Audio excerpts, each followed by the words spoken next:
What is up, guys? This is Jared Spalding here. Today, instead of just doing a video where I talk about, advice for silver investing, it still is advice technically, but it's not going to be talking about a specific topic in that sense. It's going to be more of a list, and this is a list of my top 5 constitutional silver coins for investing, and I'm going to be basing my list off of a few things. One, how cheaply they can be bought over spot, and for two, how much potential they have. And how varied, the coin's values are. Like, some of them might be worth melt, but some might be worth 100x melt. I think that's going to be better than a coin where all of them are only worth anywhere from 1 to 10 times melt. Because with one where, there's certain coins that are really valuable in the series, then there's a lot more potential than, something like Washington quarters, for example, where none of them are super valuable. Although I still think that they are a great investment, and let's just get right into this, huh? So, for number 5, I have Mercury Dimes. So, I think that these are great in a few ways. For one, all of them are rare enough to be worth at least some. None of them are worth melt, so you can't really invest in them as like you would with, Mercury Dimes or something, because of the fact that they are all worth a little bit something. And a large part of this is due to the fact that, millions of them were lost on a wagon that was carrying them a long time ago, and I know they've still never been recovered to this day.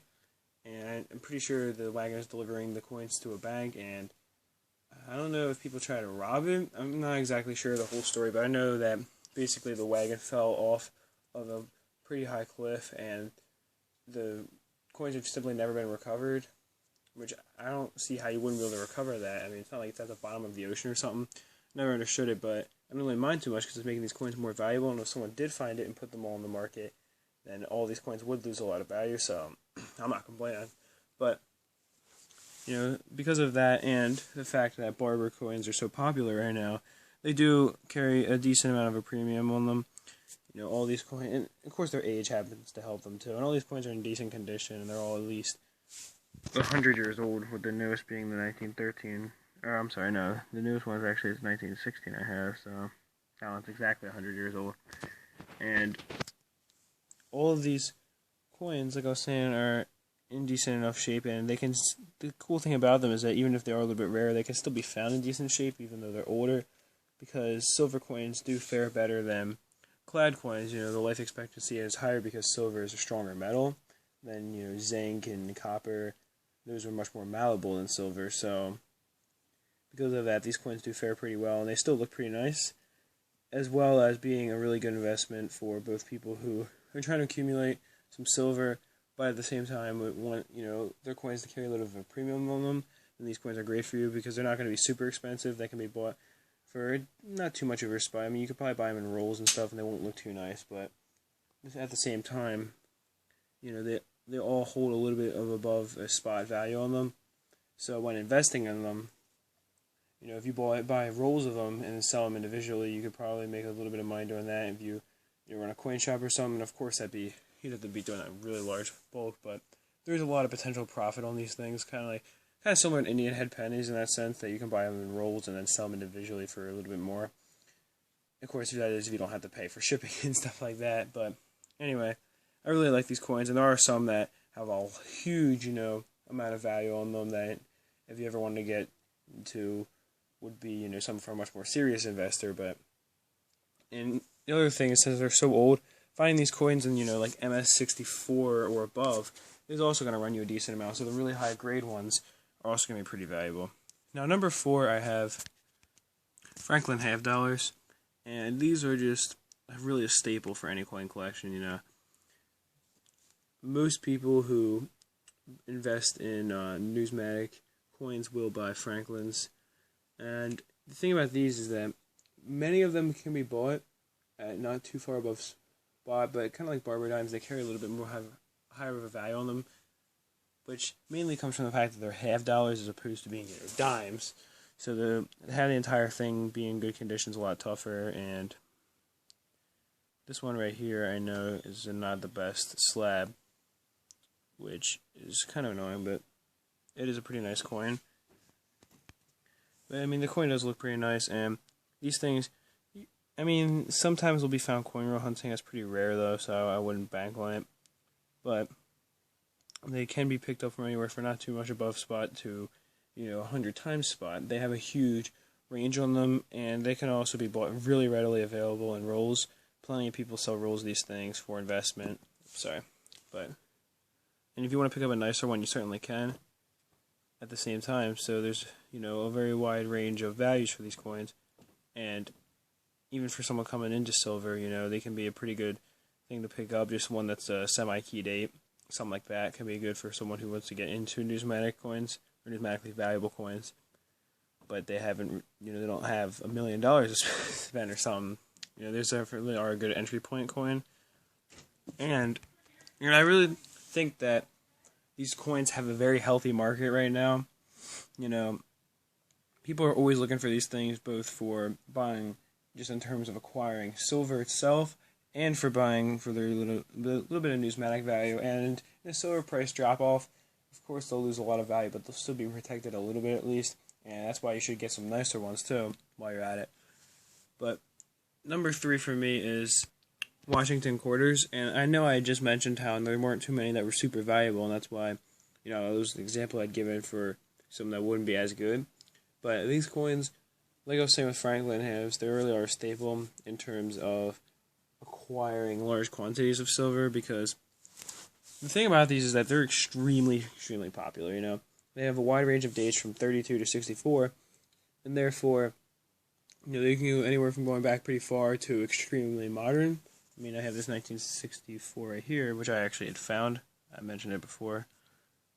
And so they are still in circulation to an extent, especially if you coin roll hunt through, like $1,000 of coins at once. And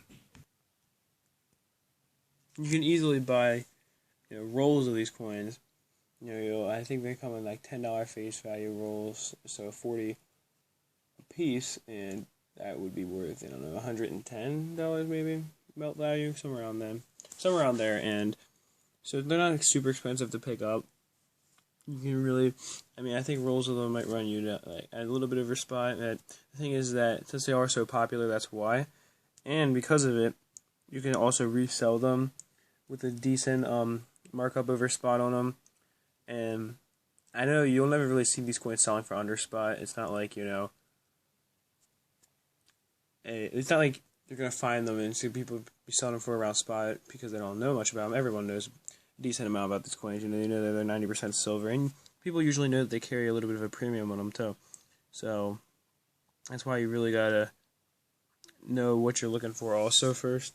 Make sure you're not overpaying. But at the same time, you can also sell them with a little bit of a premium on them. And so they do keep a little bit of a value over spot. But mostly they are just going to be worth their melt value. So they are good for still an economic collapse situation, something like that. And there are a few that are a little bit more valuable, like 1932.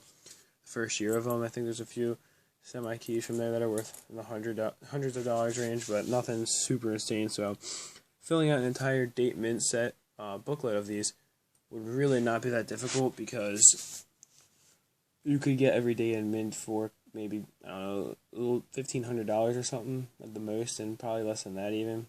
So that would really not be that tough to get all of these.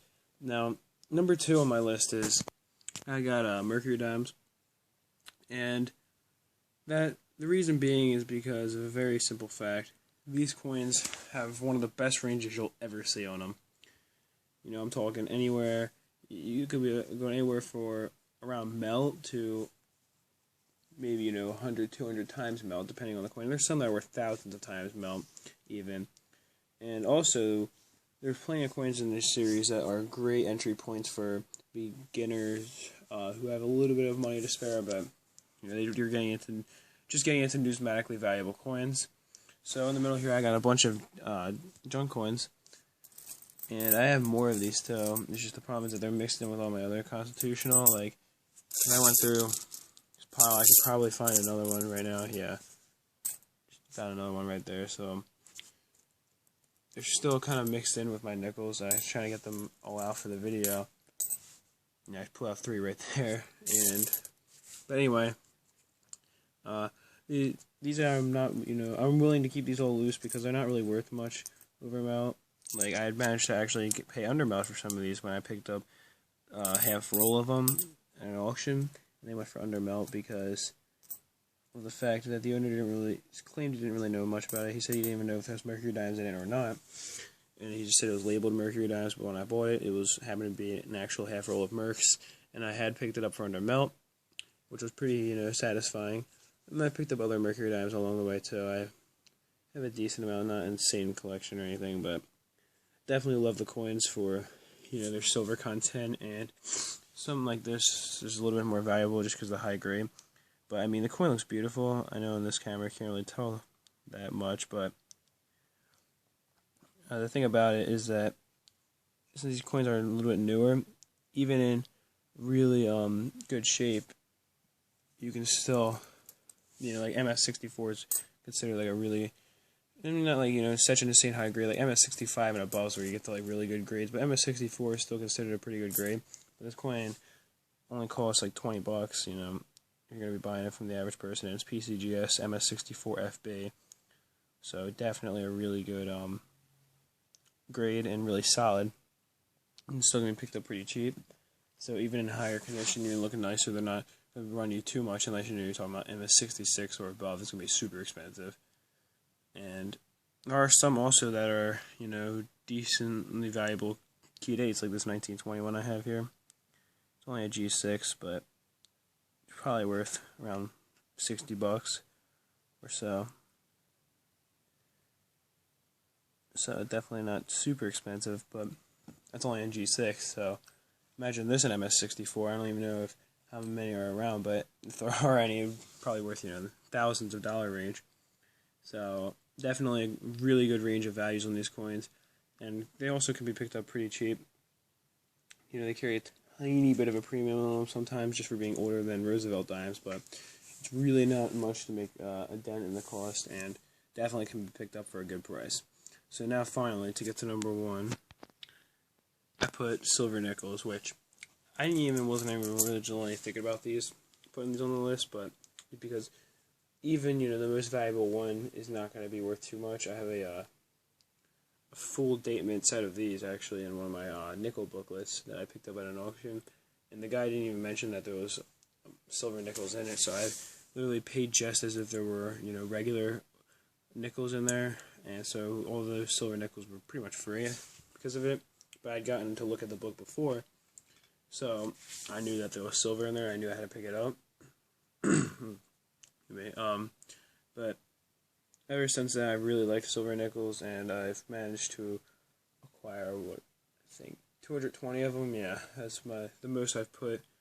Out of all my constitutional coins, this is where most of the, not value lies, but most of just the actual silver lies, just because of the fact I picked up so many, and I've pretty much every time I bought them, I picked them up for undermelt, because I usually don't order them too often, but when I do, I try to get them in decent quantities.